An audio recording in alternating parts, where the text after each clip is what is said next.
Well, hey there, folks. Chris McLean back again with another episode. And in the studio today, I have Lisanne Murphy from Midas Social Advertising. They're a six-figure Facebook advertising agency and educational platform, which took 3 companies across the 7-figure mark in their business this past year alone. And Midas Touch dives deep into the dream traffic world of its coaches, course creators, and lifestyle e-com brand clients to target their true dream customer with Facebook ads. Lisanne is a Facebook ads expert. Excited to get into the world of client acquisition and Facebook ads. Lisanne, thanks so much for dropping by the studio today. Oh, Chris, it is my absolute pleasure. Thank you so much for having me. And thank you to the listeners for taking their time for this show and hearing this conversation. I'm super excited to dive in. Yeah, so without further ado, let's get into how did Midas Touch come about? Did you have a previous advertising marketing role? Did you come out of corporate? What's your background? How did this come about for you? Yeah, so I have a very typical entrepreneurial journey in that I've tried a lot of different things. I've worked in almost every single industry. I've worked in the private sector, the public sector. I've worked in entrepreneurship. I've worked in academia. I've really been in a lot of different fields, and it's taken me a long time to figure out exactly where my place is. And if I'm being truly honest with myself, I'm still figuring out where exactly it is I'm going to be. I mean, if I'm really honest with myself, I love Facebook ads. I geek out on them. I could dive into them for hours and hours and hours, but I was not put on this planet to do it. And I know that social media channels, they come and they go. And so I don't even know necessarily where I'm going to go next.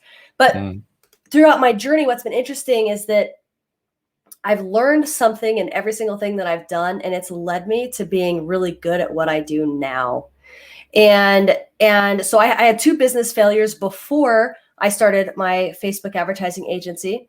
And both of them, the primary reason why they failed was because I didn't have leads and I couldn't bring people into my business. And what I realized is that it doesn't matter how great your product or your service is. If you don't have people to buy it, people to consume it, it's going to die. Yeah, it just is.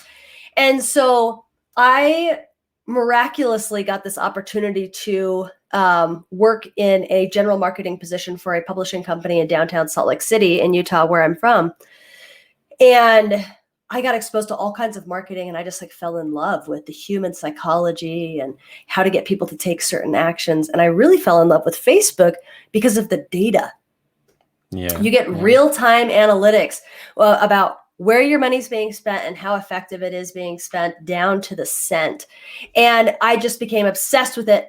I dove into it. I got courses. I asked my friends if I could run their ads for free just to practice what I was learning, and just went crazy with it. And the deeper I got into it, I just realized how aligned Facebook ads were with my natural strengths that I had built as I had gotten my master's degree and been in corporate and worked for a nonprofit and all those other things that I had done. And so I'm really having a fun time in this part of my journey and enjoying the success that my clients are getting, and I'm still learning so much because, I mean, Facebook decides to change their algorithm like every 2.5 days, it feels like sometimes. And so it's just a continual change, but I like that. Like, my personality loves that continual change. And so I started running ads for people about 3 years ago. The whole time I've also been coaching ads on the side because I love to teach. And so right now my business is kind of a hybrid between a done-for-you agency model and then a coaching educational model. So the agency side is done-for-you ads stuff. And then the content side, we have courses to help people learn how to do it on their own, a mastermind where I walk people through how to do ads. I've done individual coaching before, depending on what my time looks like at any given time. And so, but all of it centers around paid advertising. And one of my favorite projects I have going on is my own podcast. I run the Marketing Matrix podcast, which has just been a blast. We hit number 18 in business entrepreneurship in the first 24 hours of launch. And I get the opportunity to talk to amazing entrepreneurs just like yourself, to bring them on and talk about what marketing is working in their business and how it relates to paid advertising and stuff like that. And it's just a blast. I love this space. And I'm actually so grateful for all the little frustrations that happened along the way that led me to the fulfillment that I'm feeling right now. Well, that's pretty much always where genuine enjoyment and genuine fulfillment comes from, right? It's not the freebies. It's not the magic that happens sometimes where stuff amazingly shows up and it's sort of super easy, and it's always the stuff where we've struggled a bit and we've had to strive and we've sort of bottomed out and had to accomplish, right, and step in and change and be uncomfortable. That process is always, those are the times we look back and go, yeah, that's when I felt the best. That's when I felt alive. That's when I really felt that sense of accomplishment. Just like you're saying, that going through struggle and going through some overcoming stuff, right? That's what we love to do as human beings. So it makes a lot of sense that's, you know, and that's the beauty of the entrepreneurial journey, which I'm sure a lot of your podcast guests and yourself, you're sort of saying you've been through that journey of struggle, fail, win. But that win after struggle is always, those are the sweetest times, right?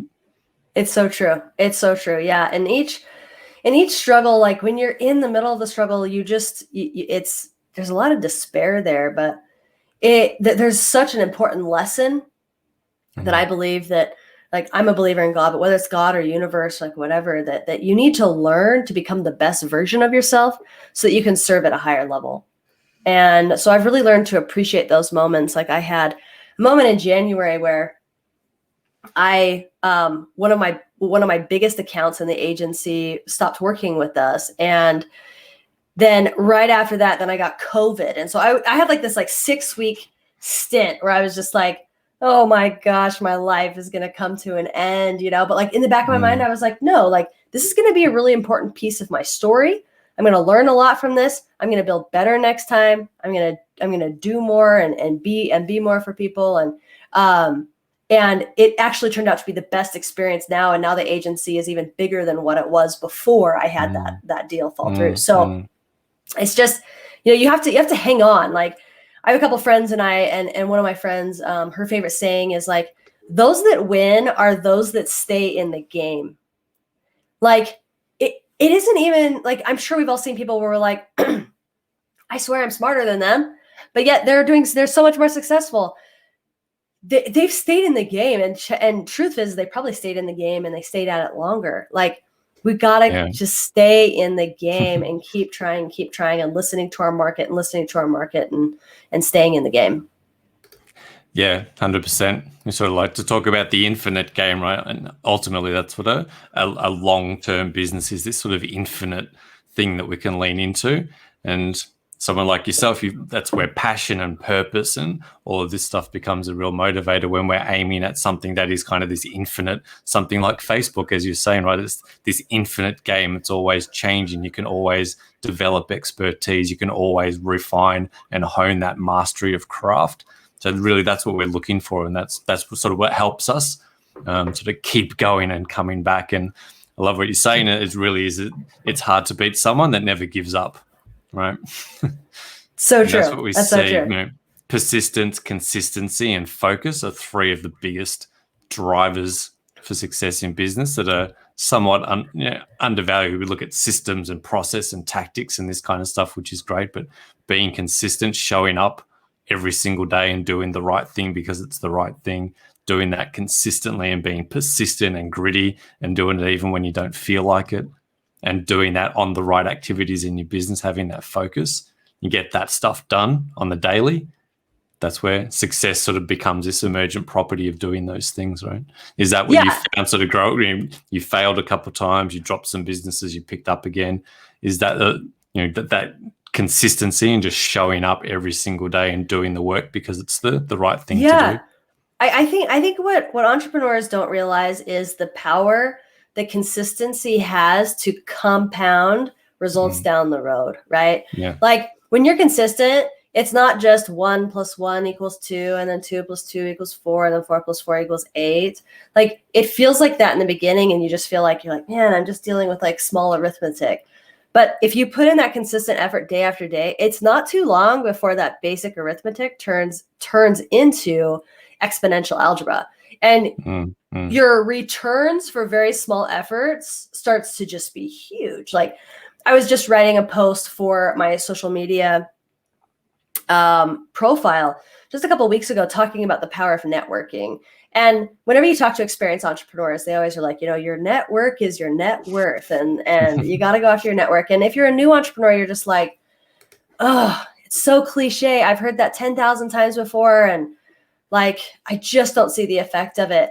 But I had this experience about 3 weeks ago where within the span of 1 week, I had 4 major deals come into fruition.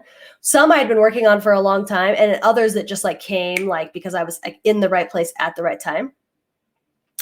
That I could see a direct correlation that like, had I not been to that event 2 years previous and met that one person and maintained that relationship so that they could invite me to that event, that dinner where I could meet these 10 people and like have everything just explode all of a sudden, like none of that would have happened, but like I couldn't see that 2 years ago at that event when I was just sitting next to this person and meeting them, you know what I mean?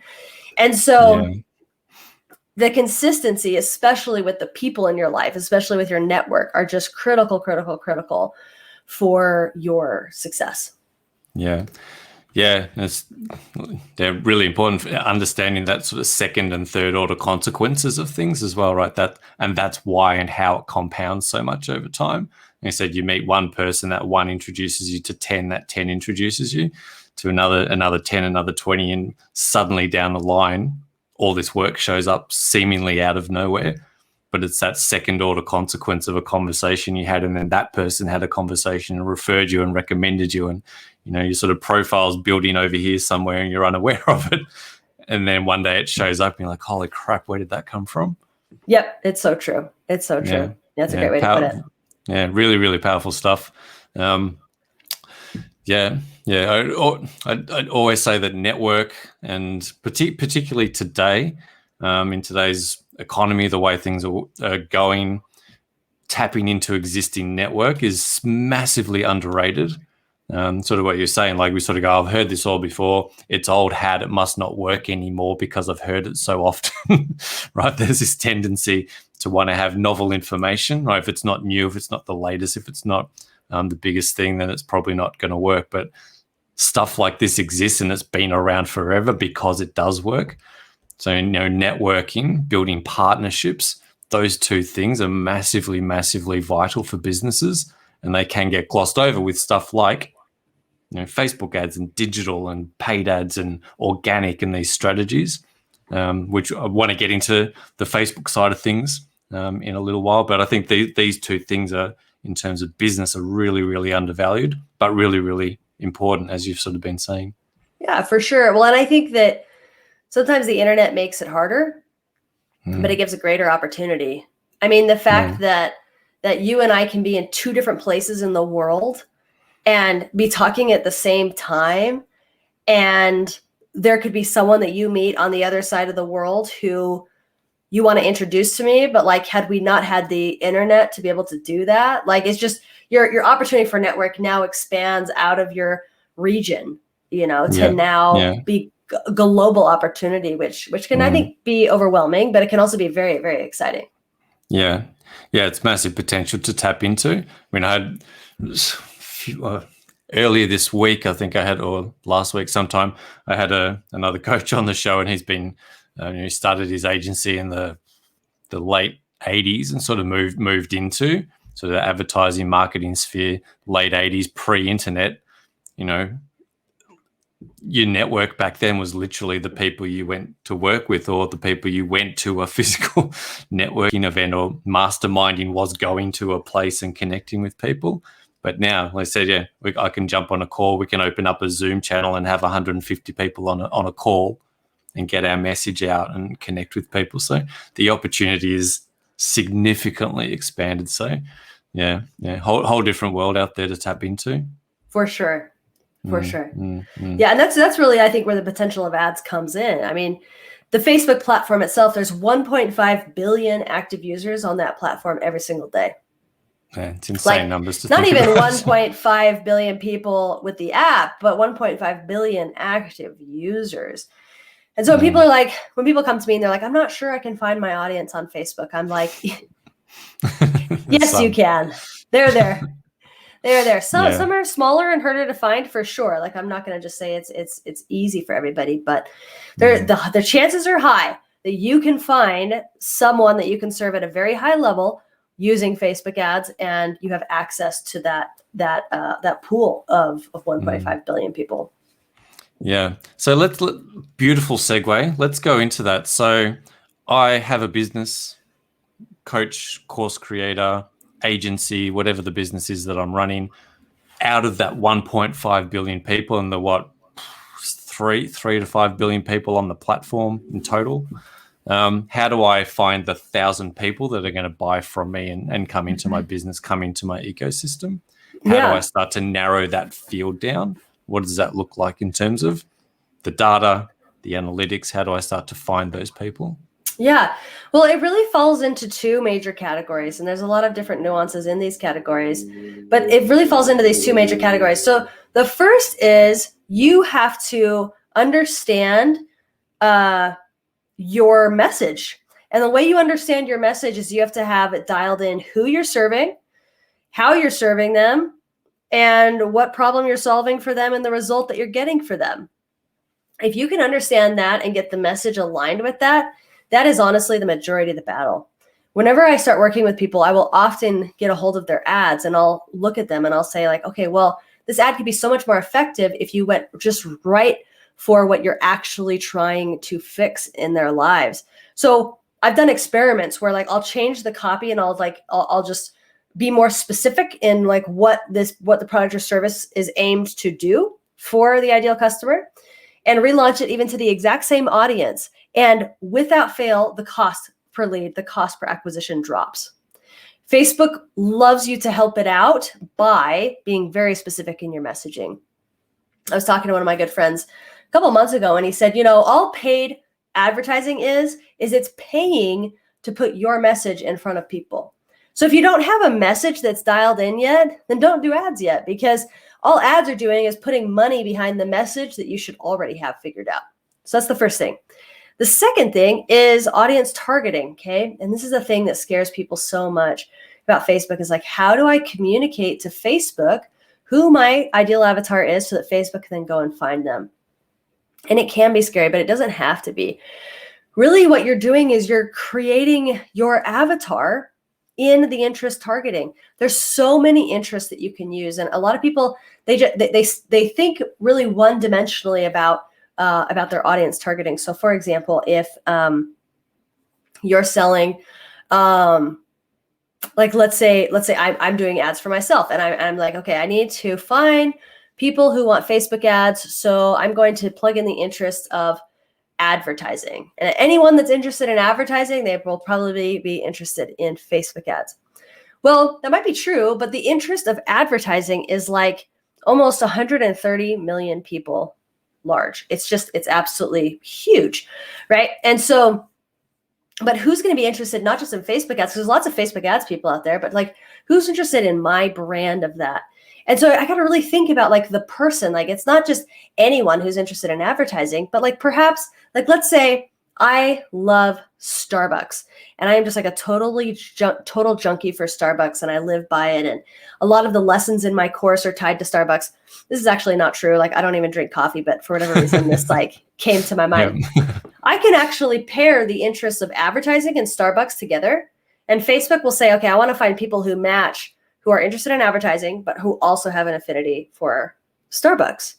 And that will dramatically cut down the audience and find people that are more like me, that are more like the people that I'm going to be interested in talking to. And so we will use lots of different angles to get the right people. I have a client right now who does relationship coaching. And so we were bringing leads in for applications for people where people would get on the phone to work with him. And he was getting applications, but the people were, they were not in a financial space to invest in his high ticket coaching. So we were like creative. We're like, okay, how do we get like more wealthy people to apply? And unfortunately in Facebook, you can't just put like wealthy or like has money. Like that's millionaires. Not it. Exactly. I wish. But we were like, okay, well, what do wealthy people do? Well, wealthy people travel. So we typed in travel, and like frequent traveler was an interest. And we typed in things like Tiffany's or Louis Vuitton or BMW, Mercedes, like more luxury brands.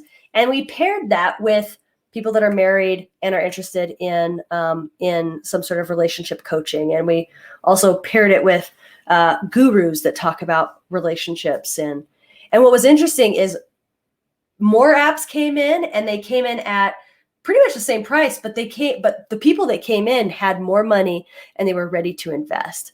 But it wasn't because we put in wealth. It was because we put in frequent traveler. That was what we found out was the interest that was the most effective. So again, the messaging is absolutely critical.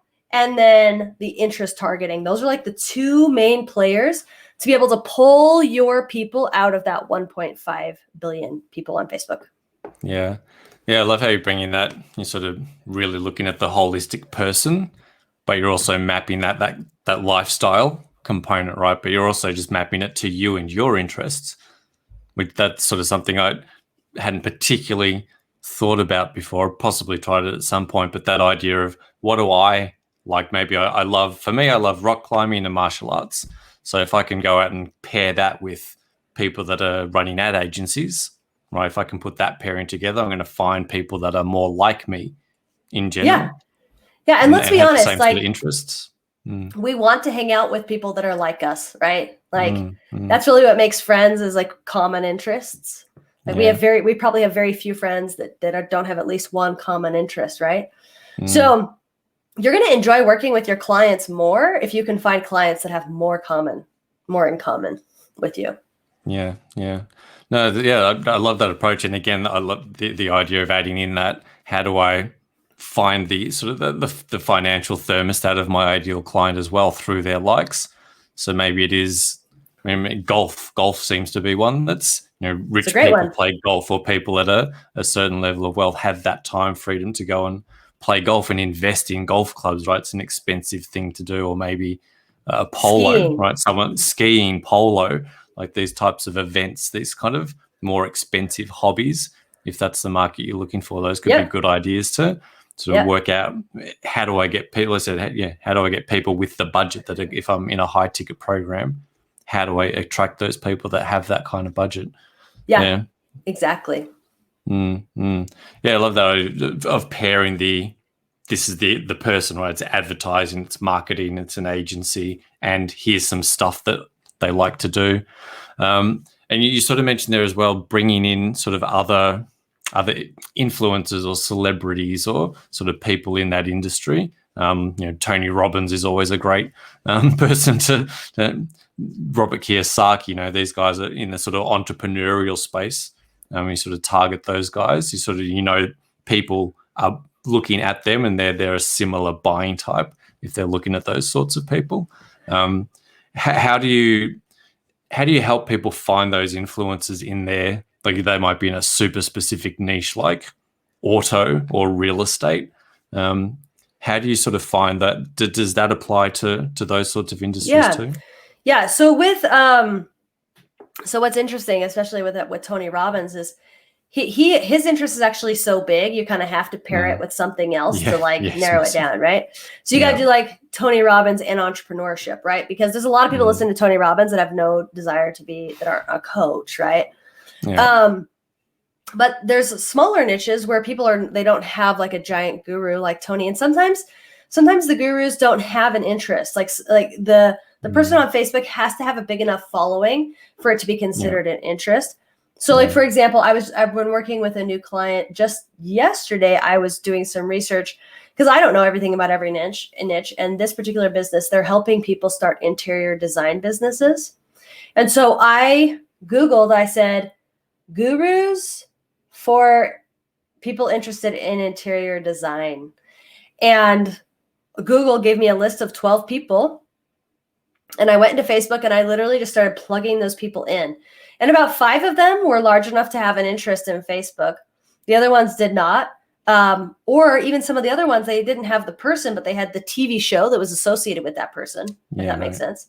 Yep. And so I was like, great. Like Google helped me figure out the interests and the gurus that are in that space. So if you're into like auto racing or real estate, it really is just a simple Google search away for you to find out like who are the heavy hitters in the area that are doing coaching that will probably have an interest so that you can borrow off of the audience of someone else who's teaching something similar as you. Mm-hmm. Yeah, do you find that's that's really important? Is that an integral part, or does that again really help narrow that focus down and find people that are kind of active in the space? Or obviously if they're following that person, they're a bit deeper into that market, that industry than some. And I think you can sort of find levels of celebrity, right? Like someone like Tony Robbins is pretty massive, but like a Brendan Burchard or a Marie Kondo or somebody like that might be a little smaller, right? So you're sort of getting down the funnel of somebody that's really into this stuff, knows this unique niche person versus like everyone knows Tony Robbins. Is that sort of another way you can sort of narrow that down through borrowing audiences? Yeah, exactly right. Yeah. So like Brendan Burchard is like, I think it's like he's like 1.1 million, which compared to Tony's like 150 million. Like, So the size difference definitely helps you get more granular to like is the type of person that I'm interested in. Mm-hmm. And you mentioned TV shows there too.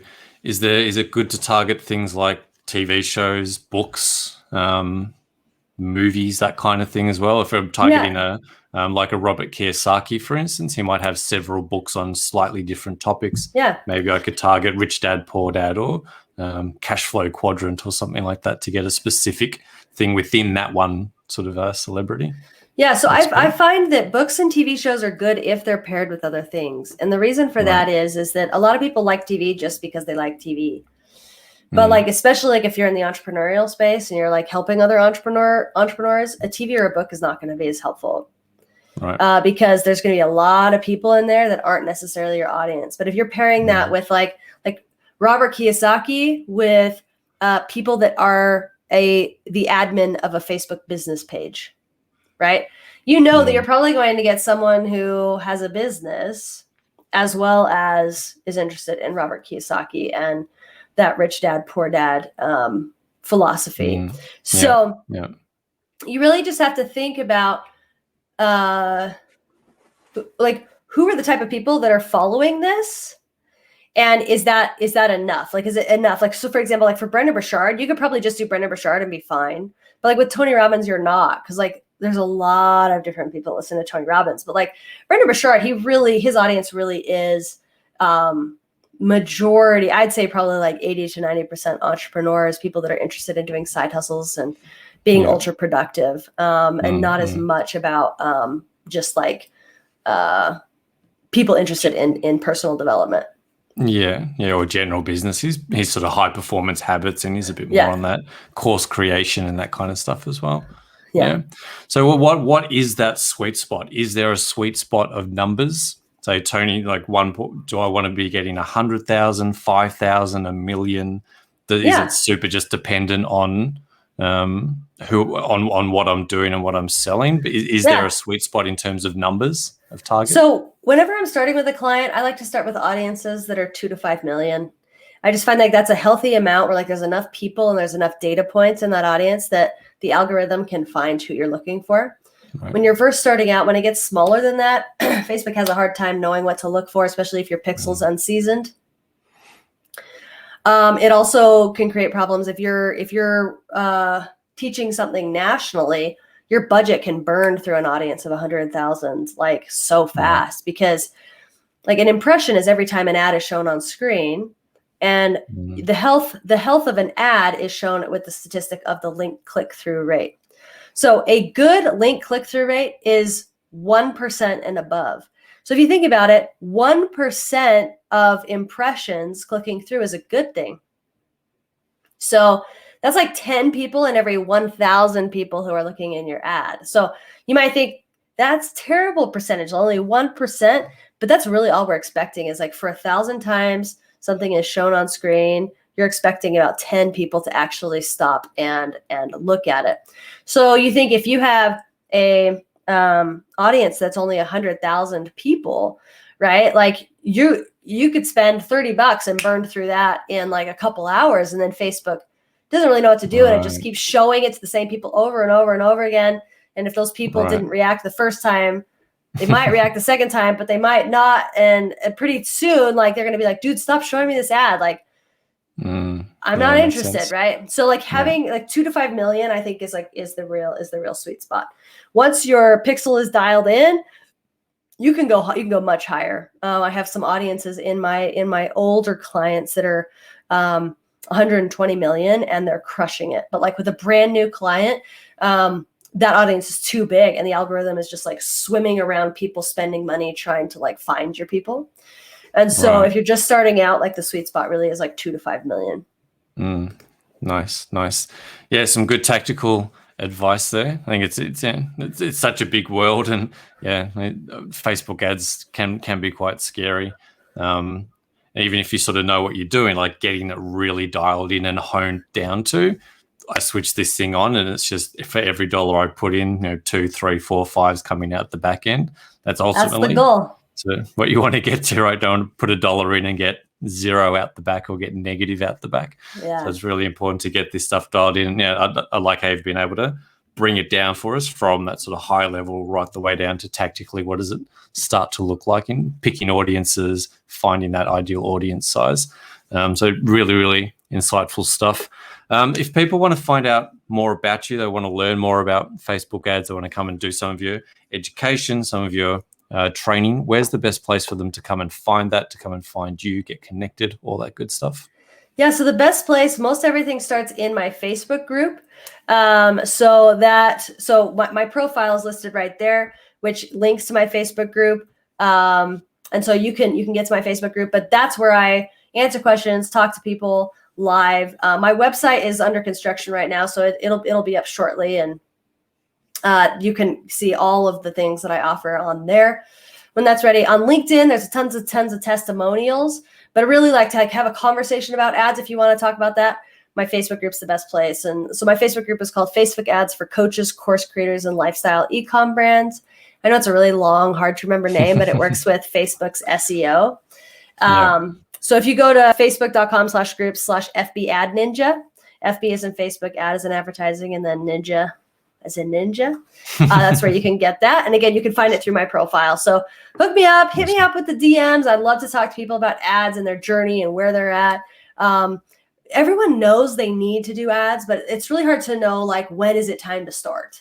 And how do I know what I need to have in place? And so I'm happy to have that conversation with people and help you know where to get started. Amazing. And I'll drop all of those links in the show notes so you can just pound one of those and go connect with Lisanne and learn all about running Facebook ads for your business, for your side hustle, for whatever you're doing. Learn how to get that done. Thank you so much, Lisanne. Appreciate you dropping by the show and dropping a ton of value. There's a lot of good stuff in there today for the folks listening at home. I appreciate you swinging by. Thank you so much, Chris. This was a blast. Absolute pleasure. Thanks for everyone for tuning in. As always, we'll catch you on the next one. Thanks for being here. Thanks for dropping by, Lisanne. See you soon. Cheers.